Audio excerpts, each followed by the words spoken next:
2 तारखेपासून मुंबई ते नागपूर पदयात्रेसाठी निघाले आहे। प्रत्येक गावात 40 ते 50 किलोमीटरवर त्यांचा थांबा होत आहे आणि आज ते जुना धामणगाव येथे त्यांनी मुक्काम केला होता। आता पुढल्या पदयात्रेसाठी ते निघाले आहेत आणि आपण त्यांच्यापासून जाणून घेऊया की भाऊ, आपण गेल्या 2 तारखेपासून पदयात्रेला निघाले आहे, आपला उद्देश काय आहे आणि आपण प्रशासनाला काय सांगणार?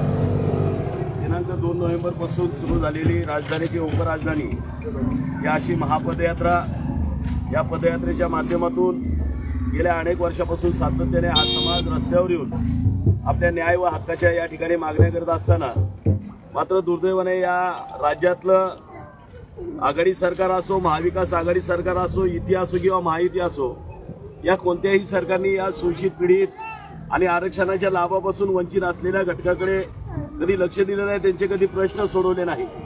अगदी सरतेशेवटी या देशाच्या सर्वोच्च न्यायालयाने 1 ऑगस्ट 2024 रोजी एक ऐतिहासिक निर्णय घेऊन या एकत्रित आरक्षणाच्या उपवर्गीकरणास त्यांनी मान्यता दिली।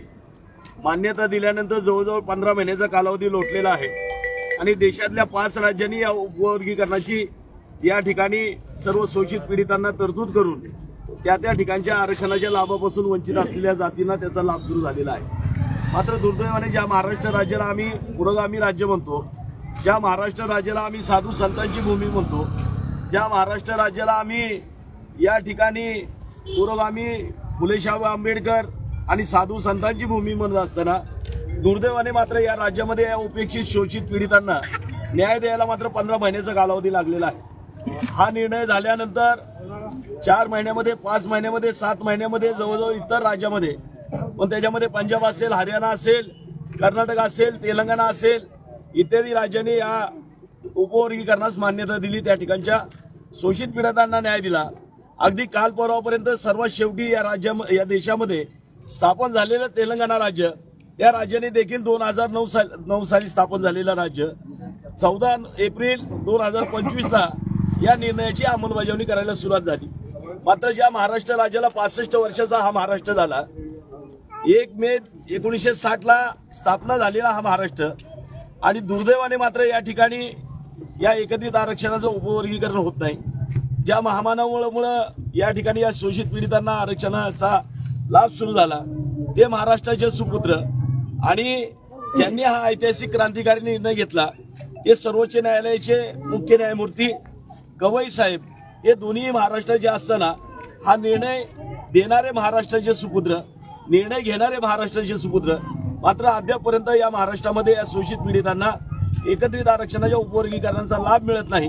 ही शोकांतिका आहे आणि त्याकरता दिनांक 2 तारखेपासून नागपूरच्या दिशेने सुरू झालेली ही आरक्षण क्रांती पदयात्रा आजचा आपला 33वा मुक्कामाच्या दिशेने निघालेली आहे। आपण किती तारखेला नागपूरला पोहोचणार आहे? येत्या 12 डिसेंबरला दुपारी 12 वाजता ही महापदयात्रा नागपूरच्या यशवंत स्टेडियमवर पोहोचणार आहे। त्या ठिकाणाहून दुपारी 1 वाजता महामोर्चाला सुरुवात होईल आणि तो महामोर्चा सायंकाळच्या 4 वाजेपर्यंत विधान भवनावर जाऊन धडकणार आहे। आपण समाजाला काय आवाहन कराल?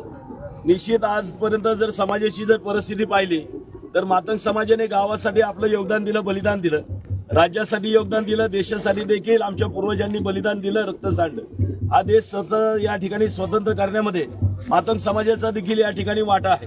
मात्र या ठिकाणी पिढ्यानपिढ्या इथल्या कुठल्याही व्यवस्थेने आमच्या प्रश्नाकडे कधी लक्ष दिलं नाही। दुर्दैवाने पिढ्यानपिढ्या आम्ही या ठिकाणी देवादेवींना या ठिकाणी यात्रा जत्रेच्या माध्यमातून कर्ज काढून या ठिकाणी कोंबड्या वक्र देऊन मात्र त्यांची पूजा अर्चा करत आलो, मात्र आमचे प्रश्न सुटले नाहीत।